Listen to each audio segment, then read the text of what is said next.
A few years ago, a boy came up to me at recess time. He had just gotten into trouble, not with me, but with his teacher, and he looked up at me, dead serious, and said, "I know she doesn't like me."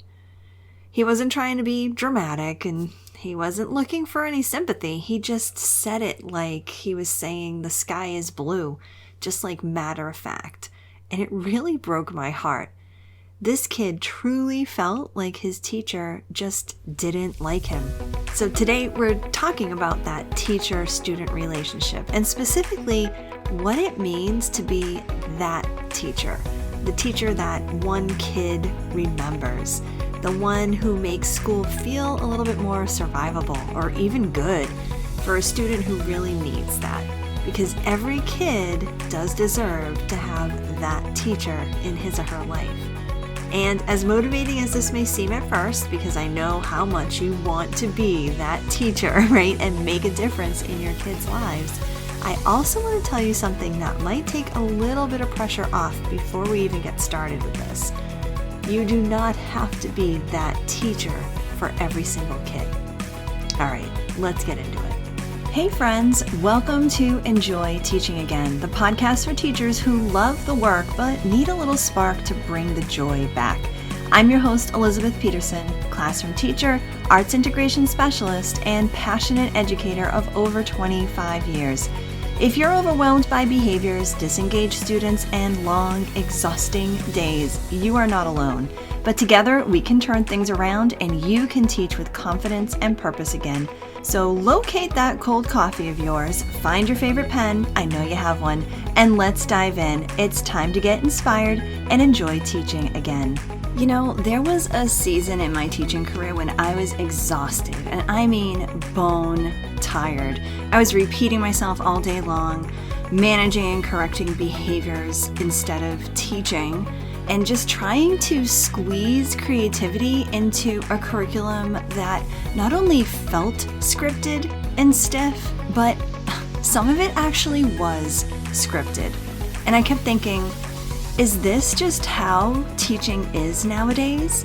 At that point, I had just about, 20 years in the classroom, and I knew that I did not want to become the teacher who just went into work and survived until June. So I had to make a decision, and I decided to stop waiting for things to just magically change.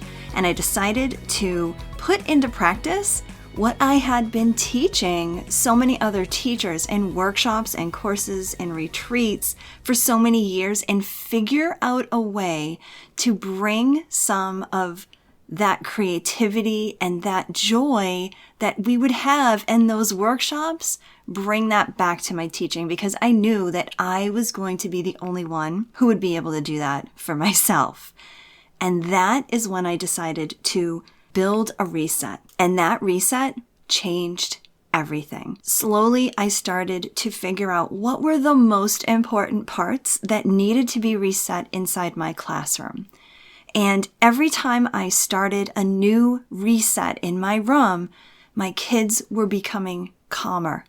I was feeling confident again, and teaching felt creative again. I was actually smiling while I was teaching more and more. And that's why I've now poured everything that I've learned and everything that I put together for myself into the Classroom Reset. Now, if you're wondering whether it's possible to feel excited, yes, I said excited about teaching again, I am telling you it is. I want you to come and check out the Classroom Reset at theinspiredclassroom.com/reset, RESET, and see if this is your moment to reset your classroom too. Now, here's what I've learned in almost 3 decades of doing this wonderful thing called teaching. Kids don't remember your bulletin boards, right? Or even the content that you teach, but they do remember how you made them feel. And that's worth pausing and reflecting on for a moment. Sometimes we can take for granted that kids understand that we care. But just because we do care doesn't mean that they feel it. And that's where building a caring classroom culture comes in. It's that first E in the reset framework, and probably the most important part of what we do, not only at the beginning of a school year, but all year through. It's just so important to lay that foundation down and then build upon it so that your students feel that sense of belonging. And belonging can be one of the things that helps a child come to school, can stay at school, participate at school, and even eventually succeed at school. Thing is, kids, they know.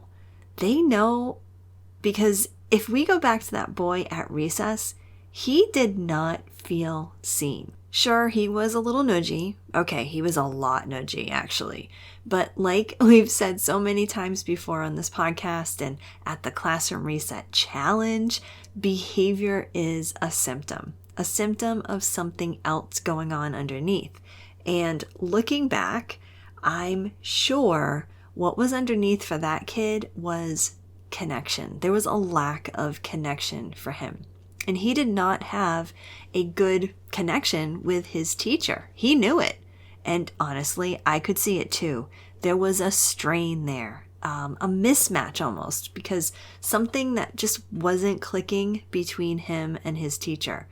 But what really stuck with me wasn't the mismatch. It was how matter-of-fact he was about it.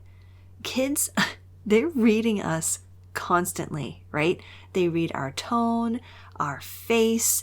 They notice when we take that sigh before we call on them. They know exactly where they stand with us, even when we think we're hiding it well.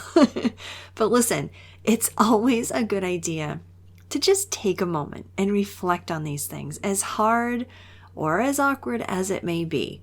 So I'm curious, can you think of a kid in your room right now or one you've had in the past who probably could tell exactly how you feel about him or her? And this is not a guilt trip. It's a starting point, okay? Because believe me, I've been there, and it's that pause and the moment to reflect that can start to help you to do a quick reset. So important for us teachers to do these resets every so often. Because here's the flip side of that same idea. If students know when we've checked out, they also know pretty quickly when we've started to lean in, right? When we raise our eyebrows and kind of say, I see you, or you have a good morning that uses their actual name, that's the stuff that registers for them, and it always does. And every kid needs that teacher, a teacher that they can connect with. A couple of years ago, I was blessed with morning duty, bus duty. And while I was not happy when it was assigned to me, I actually grew to really enjoy it. I was able to get outside, which for one thing was amazing because I was, in a classroom with no windows. I was able to smile and greet every single student as they came into the school.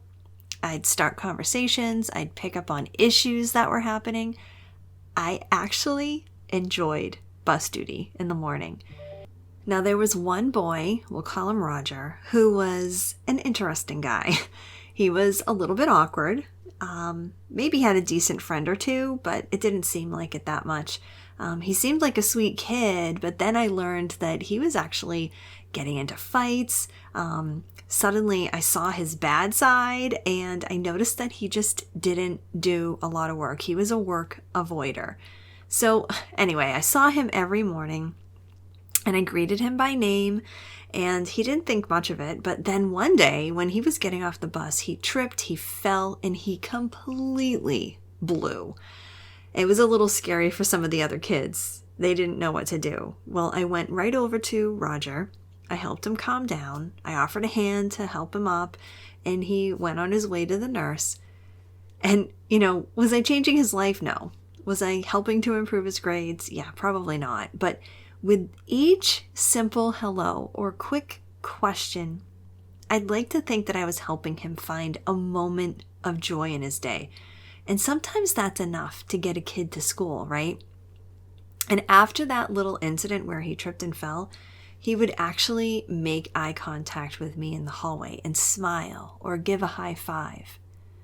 Does that sound familiar? Like a kid in your building who just needs that couple seconds of you, not the deep, meaningful conversation, but just a couple of seconds. Sometimes I feel like the best people for certain kids are actually the ones that they don't have as teachers every day, but can instead be just a passing smile in the hallway, or in my case, that smile and that greeting every morning, that consistent greeting every morning as you're getting off the bus and getting into the school. And I think that's important to understand, that you don't have to feel like you need to be that teacher for every kid. I remember one day last school year, I had given an assignment that was just too much for one of my girls. Her name's Lori. Well, we'll call her Lori. She had been out sick, she was behind, and she was drowning in it. And instead of asking for help, she just kind of shut down. She wouldn't talk to me, which was so abnormal for her. And nothing I said mattered, because in that moment, I was actually the source of her stress. Not intentionally, but that's just how it was. And I want you to think about that for a second, because I think a lot of us believe that if we're a good enough teacher, we can talk our way through any moment with any kid. But that's just not always the case. And in that instance, I knew I needed to step back and give Lori a little bit of space. Well, in that moment, another teacher, Miss Hannah, happened to be walking through my room, and she noticed Lori right away. So Miss Hannah is an OT at our school, and she had been working with this girl. So she noticed right away. She went over to Lori and got her actually settled and started. Like, it was almost like magic. And I don't even know what she did or said, but honestly, it didn't even matter, because it wasn't about me. It was about my student Lori, right? And that's actually true, right? Have you ever tried everything you know how to try with a student and it just still doesn't land? Not because you stink at teaching, but because in that moment, you just weren't the right person. You see, being a great teacher doesn't mean you have to be that teacher to every kid. It really doesn't. Sometimes you are the calm, steady, everyday connection that a kid needs. And sometimes, maybe on a hard Tuesday morning, or with a specific assignment, or in a specific moment, you're just not. But maybe someone else is. And that's a team of teachers working the way it's supposed to. And at the heart of all of this is just being kind and patient, right? Maybe it's for the kids who are struggling, but it can also be for the kids who are really doing well, or for the kid who's really quiet, or for the kid who's barely holding on. All of those kids are waiting and wondering if someone sees them. And maybe you can be that teacher who does. So the next time you're at the school, do a quick scan. Notice who's maybe already drawn to you. You don't have to force this with every kid in the classroom. Some students will naturally gravitate to you, and they don't even need to be one of your actual students either. Maybe it's a kid from a different grade level. Maybe it's a kid is staring at you or lingering after class, or maybe they chose your line at dismissal time. Or maybe they say hi to you in the hallway, even though you have no idea who they are. Trust that. Trust that pull. It's not a random thing. That's actually a kid telling you something. You don't have to go looking for who needs you. Half the time, they're already finding you.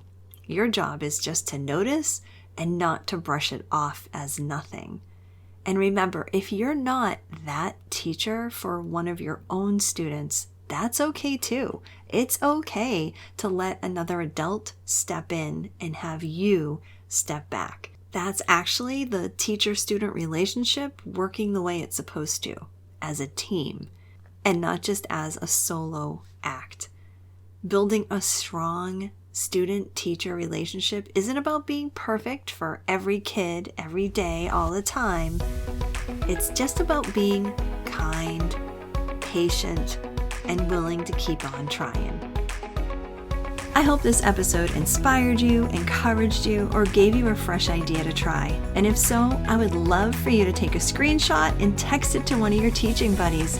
I'm so grateful that you landed here with me today, and it would mean the world to me if you would leave me a review over on Apple Podcast. Thanks so much for being here, and I'll catch you on the next episode.